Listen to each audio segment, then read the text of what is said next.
Finally अब हम आ चुके हैं अपने पहले टेस्ट कवरेज की ओर, जो कि क्रिक बेस बॉल पे आप देखोगे। जी हाँ दोस्तों, क्रिक बेस बॉल देखिए, हमने आईपीएल से अपना चैनल शुरू किया था और अभी तक मैं कहूँ तो एक अच्छा रिस्पांस मुझे मिला है, उसके लिए बहुत बहुत धन्यवाद सभी मेरे फैंस। चलिए आज हम बात करते हैं इंडियन टेस्ट क्रिकेट की, जो कि खेला जाने वाला है इंडिया वर्सेस अफगानिस्तान के बीच में। हालांकि ये टेस्ट क्रिकेट टेस्ट चैंपियनशिप से इसका कोई लेना देना नहीं है, लेकिन जी हाँ, जिस तरीके से अफगानिस्तान के लिए टीम इंडिया हमेशा से सामने खड़ी रहती है एंड सपोर्ट करती है, तो ये एक फ्रेंडली सीरीज होती है जो इंडिया और अफगानिस्तान के बीच में one of the test match खेला जाएगा।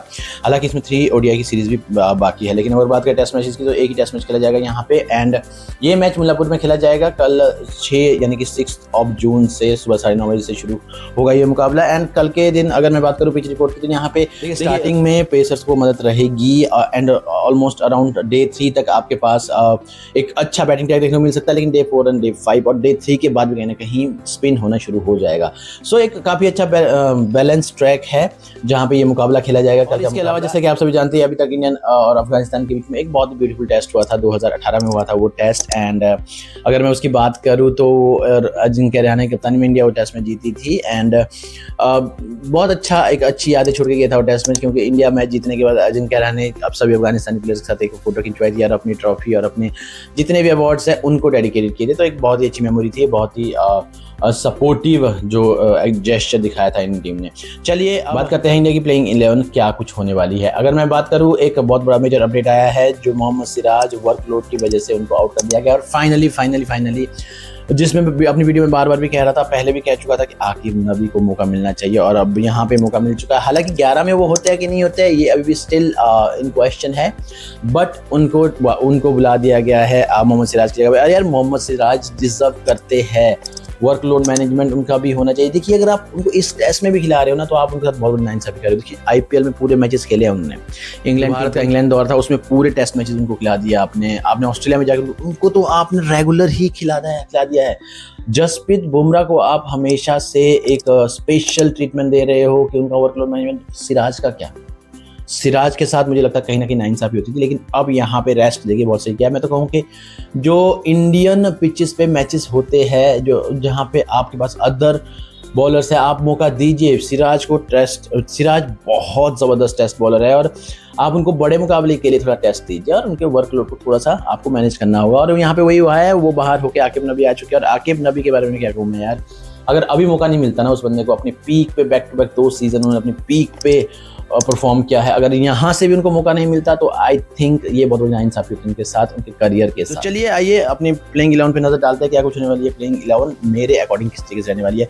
देखिए, ओपनिंग में आपके पास यशस्वी जायसवाल जैसा और कोई प्लेयर नहीं है। अभी यहाँ पे मैं कैप्टन और वाइस कैप्टन की पहले बात करता हूँ, फिर हम अपनी प्लेइंग 11 पे आएंगे। कैप्टन इस टीम में आपने शुभमन गिल को बनाया है एंड वाइस कैप्टन यहाँ पे केएल राहुल है। केएल राहुल का अभी तक मुझे समझ नहीं आया है, क्योंकि देखिए केएल राहुल ने इंडिया की कैप्टनी भी की है, वाइस कैप्टन भी रह चुके हो अब, लेकिन इससे पहले वाइस कैप्टन इंडिया के ऋषभ पंत है। अब ऋषभ पंत को जिस तरीके से उनकी परफॉर्म रही है, आईपीएल में परफॉर्म रही है, उसकी वजह से कहीं ना कहीं रीजन रहा है कि स्टेप डाउन हुआ है वो अपने बीसी जो इंग्लैंड दौरे के लिए वाइस कैप्टन बनाए गए थे, वहां से उनको हटा दिया गया है। अब कहीं ना कहीं ऋषभ पंत का बहुत बैड टाइम चल रहा है।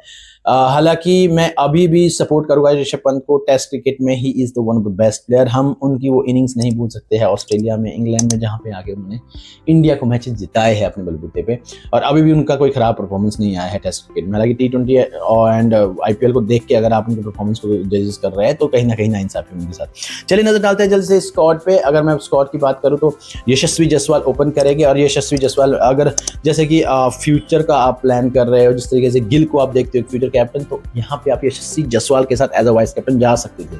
जैसे कि जायसवाल बिल्कुल डिजर्विंग चांस करता है, जिस तरीके से इस लड़के का टेस्ट क्रिकेट में अब तक रिकॉर्ड रहा है ना, साउथ अफ्रीका में जाके वो एक जबरदस्त 100 और जिस तरीके से वो लंबे 100 लगाते हैं, डबल 100 लगाया उन्होंने।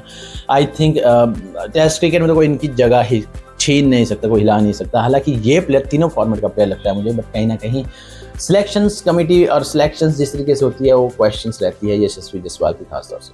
चलिए अब बात करते हैं उनके साथ ओपनिंग पार्टनर केएल राहुल रहेंगे, जो कि इस वक्त टीम इंडिया के वाइस कैप्टन भी है, और नो डाउट अबाउट उनकी योग्यता पे और उनकी एबिलिटी पे आप डाउट नहीं कर रहे हैं। मैं भी डाउट नहीं कर रहा हूँ कि वो as a vice captain material नहीं है, लेकिन जिस तरीके से आप वो एक्सपीरियंस हो चुके हैं, अगर आप फ्यूचर का लॉन्ग टर्म का सोच के चल रहे हो तो आप यशस्वी जायसवाल को पिक कर सकते हो। नंबर 3 की पोजीशन देखिए, मेरे अकॉर्डिंग जो उस पोजीशन पे मुझे 2 नाम बहुत अच्छे से, 3 नाम है एक्चुअली मेरे दिमाग में। अब यहाँ पे या तो आप साई सुदर्शन के साथ जा सकते हो, या आप देवदत्त पाडिक्कल को खिला सकते हो, एंड या ध्रुव जुरैल को खिला सकते हो।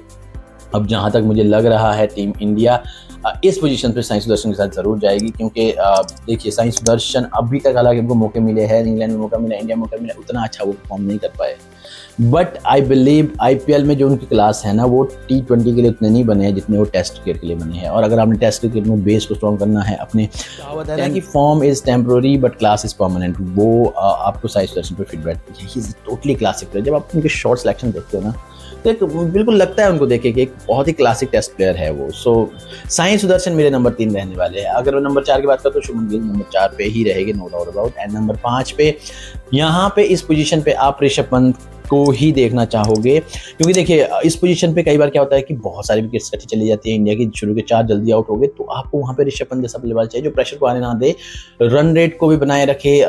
वो जब तक मैदान पे रहते हैं वो बिल्कुल हलचल बनाए रखते हैं स्कोर बोर्ड पे, एंड प्रेशर नहीं आने देते, तो बहुत ज़रूरी है वो वहाँ। अब यहाँ पे नंबर 6 एंड नंबर 7 पे मैं 2 ऑलराउंडर को देखना चाहूँगा, एंड वाशिंगटन सुंदर जरूर मेरे स्क्वाड में वाले हैं। देखिए वाशिंगटन सुंदर का डबल बेनिफिट है, तो वो गेंदबाजी करते हैं और दूसरा एक क्लासिकल टेस्ट प्लेयर है वो भी।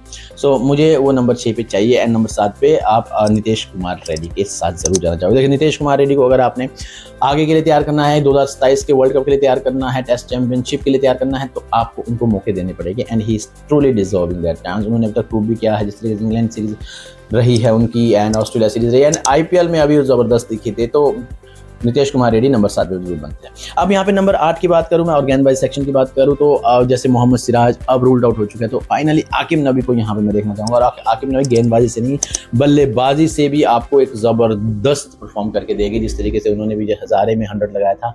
आई थिंक एक ऐसी सिचुएशन से जाके 100 लगाया है जहाँ पे उनकी ज़रूरत थी, और उन्होंने दिखा दिया कि वो बल्लेबाजी भी कर सकते हैं। कहीं ना कहीं हमने देखा है कि आकिब नबी ने काफ़ी अच्छी परफॉर्म करके दिखाई है, 2 4 5 गेंदें जितने भी उन्होंने फेस किए।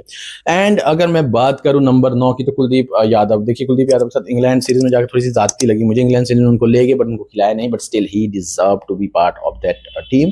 सो कुलदीप यादव जरूर यहाँ पे रहने वाले, और टेस्ट टीम में तो आपके होने चाहिए, एक ही क्वालिटी स्पिनर है आपके पास, कुलदीप यादव को आप मौका जरूर दोगे। एंड अब बात करूं मैं नंबर 10 की, तो यहाँ पे देखिए आप प्रसिद्ध कृष्णा के साथ जरूर जाना चाहिए, क्योंकि अब मोहम्मद सिराज है नहीं है आपके पास, तो आप यहाँ पे प्रसिद्ध कृष्णा को जरूर देख सकते हैं।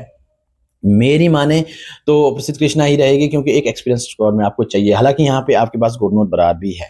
अब गुरनूर बरार को अगर आपने मौका दिया है तो आपको उनको खिलाना भी पड़ेगा। गुरनूर बरार एक बहुत लंबी हाइट के फास्टेस्ट गेंदबाज है, और जिस तरीके से उनका रन सीजन रहा है, I mean he truly deserve that chance. तो प्रसिद्ध कृष्णा और गुरनूर बरार में से मुझे लगता है कोई one of the one pick होगा। अब मैं 11वें पिक की बात करूं तो यहाँ पे काफी सारे ऑप्शन है। देखिए मानव सुतर है आपके पास, तो हर्ष दुबे भी आपको कॉल आउट किया गया है, आपका ध्रुव जुरैल भी रह चुके हैं, पतिकल भी रह चुके हैं। अब यहाँ पे देखना जरूरी है कि अगर इन टीम इंडिया एक एडिशनल बॉलर चाहते हैं, क्योंकि गेंदबाज में देखिए उनके पास वाशिंगटन सुंदर, नीतीश कुमार रेड्डी, आकिब नबी, प्रसिद्ध कृष्णा, गुरनूर बरार और प्रसिद्ध कृष्णा में से किसी एक को खिलाएंगे वो, एंड कुलदीप यादव हो चुके हैं। तो अगर आप एक एडिशनल गेंदबाज को लेकर जाना चाहते हो तो मानव सुथर को आप जरूर मौका दीजिएगा। अगर आपको लगता है कि आपके स्क्वाड में, हालांकि बल्लेबाजी भी इस ऑलराउंडर सेक्शन में काफी लंबी हो चुकी है, तो मैं चाहूंगा कहीं ना कहीं कि देखिए वैसे तो अगर ऋषभ पंत की प्लेस पे आप वहां पे ध्रुव जुरैल को भी देख सकते हैं। ध्रुव जुरैल ने जिस तरीके से ऑस्ट्रेलिया में, इंग्लैंड परफॉर्म किया, उनका बाहर बैठना बिल्कुल भी डिजर्व नहीं करते हैं वो। बट यहाँ कहीं ना कहीं इस स्क्वाड में मुझे लगता है कहीं ना कहीं जगह नहीं बन पा रही है। तो आप देवदत्त पडिक्कल और ध्रुव जुरैल में से किसी एक को पिक कर सकते हो। मेरी अगर पिक की बात करूं तो मैं देवदत्त पडिक्कल के साथ जाना चाहूंगा, क्योंकि जिस तरीके से आरसीबी के लिए खेले हैं वो, और जिस तरीके से उन्होंने टेम्परमेंट और इंप्रूवमेंट दिखाया है, हालांकि व्हाइट बॉल में मुझे इस बंदे से बहुत ज्यादा उम्मीद है। सो यस, देवदत्त पडिक्कल भी इस टीम का स्क्वाड होनी चाहिए। चलिए वो तो कल ही नजर आएगा किस तरीके का स्क्वाड रहता है। हालांकि इस पिचेस पे टॉस का इतना बड़ा इंपॉर्टेंट रोल नहीं रहने वाला है। पहले बल्लेबाजी, देखिए सामने इतनी बड़ी टीम है नहीं है अफगानिस्तान, सो इंडिया अगर पहले टॉस जीतने के बाद बल्लेबाजी कर लेता है, एक बहुत बड़ा टोटल लगा लेते हैं वो, तो अफगानिस्तान देखना ये होगा कि अफगानिस्तान किस तरीके से रिस्पॉन्ड करती है। हालांकि अफगानिस्तान के लिए इतने ज्यादा कंसर्निंग है नहीं है आप। हाँ, वनडे में मैं कह सकता हूँ कि अफगानिस्तान कहीं ना कहीं फाइट बैक कर सकता है, लेकिन टेस्ट में आपको अभी काफी टाइम लगेगा। एक अच्छी टीम है, उभरती टीम है, बट सामने अगर टीम इंडिया है और फिर आप थोड़ा सा ज्यादती कहेंगे कि वो आपको फाइट बैक इतना अच्छी तरीके से देगी, नजर आएगी इस मामले पे। और कमेंट सेक्शन में जरूर बताइएगा कि क्या कुछ आपकी प्लेइंग 11 होने वाली है। ये तो मेरी प्लेइंग 11 होने वाली है। सो कमेंट सेक्शन में जरूर बताइएगा, एंड हमारे चैनल को जरूर सब्सक्राइब कीजिए।